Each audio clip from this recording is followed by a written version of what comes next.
Hello, I'm John Stark, and I'm here to talk about my book, What to See in Palm Springs. Local tour guide tells all. Sights, history, and stories. First, some history about me.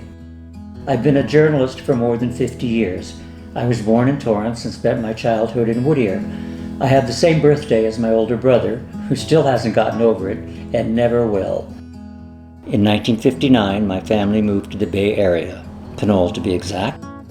I got a degree in journalism at Cal State Hayward, later my master's at Boston University.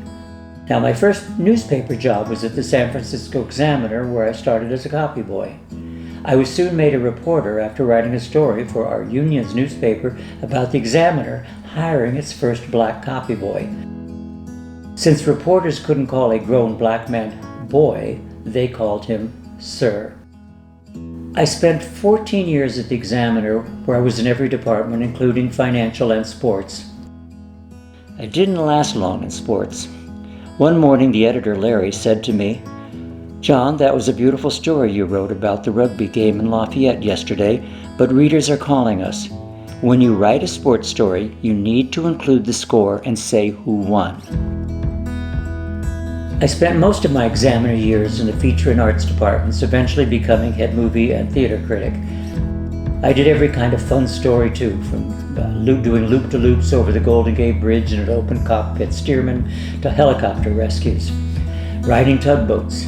I interviewed practically every performer who came to town over a 14-year period. Legends like Lillian Gish, Claudette Colbert, Paul Newman, Sting, Sammy Davis Jr. Oh, by the way, that's a boa constrictor that I'm interviewing here. I got hired by People magazine in New York as a senior writer in 1984, but the funny thing is I didn't apply for the job. I was in New York on a movie junket. Now, junkets are where the press gets invited to interview the director of a movie and its cast for publicity.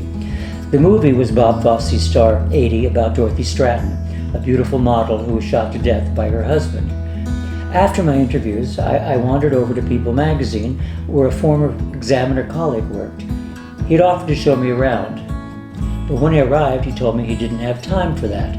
The staff was in a panic.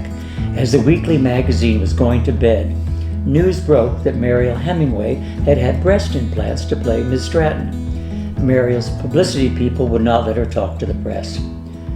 "Really?" I said. "I just interviewed her." Well, I was rushed to the office of Pat Ryan, the magazine's top editor. She put me in front of a selectric typewriter and said write down everything she said, and when I was done, gave me a check for $700 and offered me a position as a senior entertainment writer.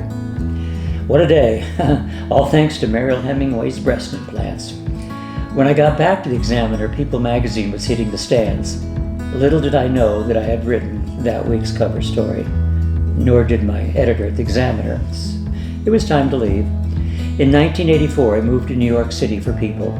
My first feature story was about the 100th anniversary of the roller coaster. My assignment? Spend several weeks going around the country to find the scariest one. Full expenses paid. That's me on the Coney Island Cyclone, the one in the tux and white scarf. After People, I wound up working for Cooking Light magazine in Birmingham, Alabama. The magazine desperately needed a senior editor. Just before I arrived, the magazine did a story about canning with a headline that said, "Putting pickles up yourself." I stopped a story before it got published about the U.S. Surgeon General. All through the story, the writer referred to him as the Sturgeon General. After Jane Fonda wrote a cookbook, no, really she did, I got to go to her house in Montana, where she tried out recipes on me. In 1998, I got hired by Reader's Digest to be a writer and editor at a fitness magazine they owned in Boston called Walking. I was there for 6 years before Reader's Digest shut it down. It was a great gig. That led to working for Martha Stewart. Don't ask.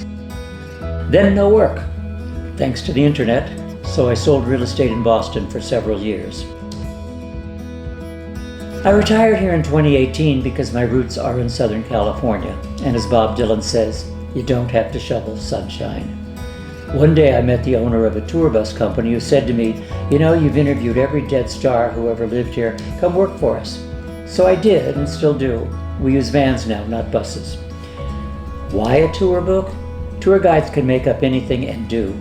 I wanted to write an honest, researched book about everything we're seeing in Palm Springs, and for every site provide photos and its history. I interviewed architects about their modernist housings and buildings. I mean, why look at something if you don't know what it is? I worked closely with the Palm Springs Historical Society and had the book even vetted by the Agua Caliente Tribal Board. I was in heaven writing the book. I had total freedom. For once, I was my own editor. I had only been in Palm Springs a few days when I knew I'd found my home, my forever home. When asking for directions, a woman told me, "Take Frank Sinatra to Bob Hope, cross Ginger Rogers and Gerald Ford, but if you hit Dinah Shore, you've gone too far."